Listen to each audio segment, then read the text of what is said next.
Israel-Iran tensions. Why conflict hasn't escalated to full-scale war? In recent days, Israel and Iran have engaged in tit-for-tat missile and drone attacks, yet the conflict appears to have stopped short of escalating into full-scale warfare. The question remains, why has there been this restraint amid high tensions? As of 9:16 p.m. Sunday, June 15, 2025, reports indicate Israel has expanded its military campaign against Iran, targeting critical energy infrastructure, while Iran has retaliated with missile strikes. Despite the escalation, there are no signs of all-out war, with both sides appearing to exercise a degree of restraint and caution. Several factors contribute to preventing escalation to full-scale warfare. Mutual deterrence capabilities.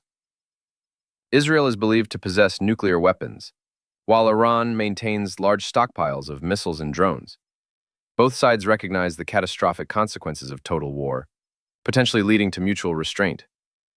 International pressure and diplomacy. The United States, Russia, and other nations have called for restraint. For instance, President Putin has proposed mediation, and the U.S. has deployed THAAD missile defense systems to Israel, enhancing defensive capabilities. Limited objectives. Israeli strikes target specific facilities such as nuclear installations, rather than seeking regime change in Iran. Similarly, Iran responds with retaliatory attacks, but avoids expanding into full-scale war. Proxy warfare. Much of the conflict occurs through groups like Hezbollah, allowing both sides to engage without direct confrontation, reducing escalation risks. Economic and political considerations. Israel faces ongoing conflict in Gaza and internal issues, while Iran suffers under economic sanctions, limiting capacity for prolonged warfare. Regional stability concerns. Full-scale war could draw in other nations, causing major regional instability that both sides may wish to avoid. Iran accuses the United States of responsibility for Israeli actions, while the U.S. declares non-involvement and warns Iran against attacking American forces. Historical context and recent escalation. The Israel-Iran conflict has persisted for years, primarily through proxy wars involving groups like Hezbollah in Lebanon and Hamas in Gaza. However, since April 2024, the conflict has escalated to direct confrontations. On April 1, 2024, Israel struck Iran's consulate in Damascus, Syria, killing several high-ranking Iranian officials. Tensions continued escalating in July and October 2024, with assassinations and missile launches, though falling short of full-scale war.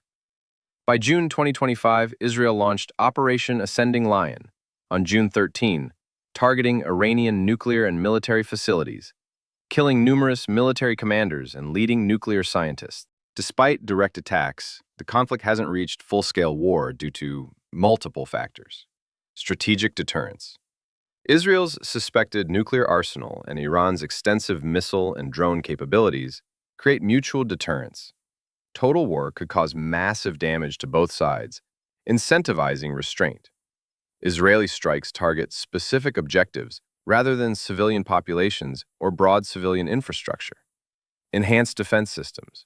The U.S. has deployed 2 THAAD missile defense systems to Israel, supplementing Israel's Arrow system and U.S. naval vessels, strengthening defensive capabilities and deterring large-scale Iranian missile launches. International mediation.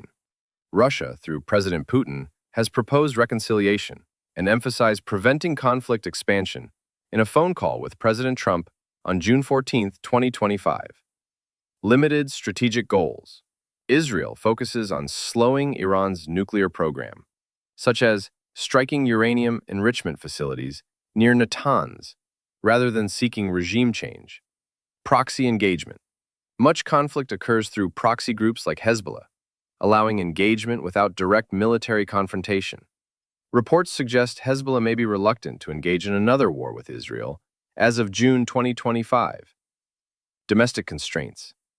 Israel faces ongoing Gaza conflict and internal issues, potentially limiting capacity for larger warfare. For Iran, economic sanctions and internal instability, including protests and economic difficulties, may reduce willingness and ability for prolonged conflict.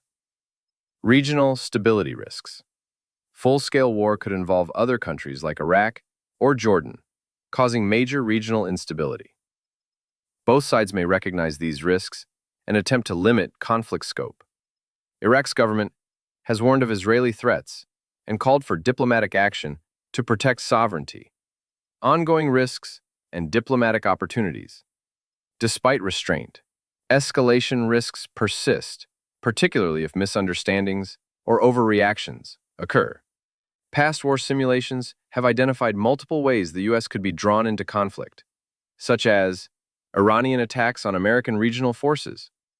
However, diplomatic efforts, including Putin's proposals and canceled nuclear negotiations, suggest opportunities for tension reduction if both sides agree. Conclusion: while direct attacks continue between Israel and Iran, the conflict hasn't escalated to full-scale war due to mutual deterrence capabilities, international pressure, limited objectives, and economic political considerations. However, the situation remains highly volatile, with escalation risks persisting without stronger diplomatic effort.